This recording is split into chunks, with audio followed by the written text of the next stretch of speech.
এটা মানে ভবিষ্যতে যেনভাবে গড়ে তুলতে পারি, এটার জন্য একটু চেষ্টা করবেন। একটা বাচ্চা ওটার জন্য অনেকগুলো পরিশ্রম থাকে। মা বাবা, দাদা দাদি, নানা নানি, উস্তাদের, পাশের মানুষের, আত্মীয় স্বজন, অনেকের সাহায্য করে একটা বাচ্চা মানুষ হয়ে উঠতে পারে।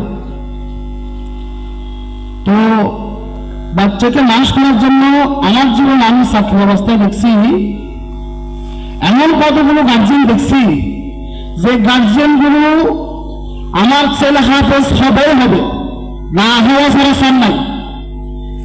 আমার মনে হচ্ছে ও আল্লাহকে এমন ভাবে বলছে, আমার বাচ্চা যতদিন লাগুক হায়াত চলে যাক, তবু আমার বাচ্চাকে আমি কোরআন শরীফ পড়াবো। আমার জীবন আমি এরকম অনেক দেখছি।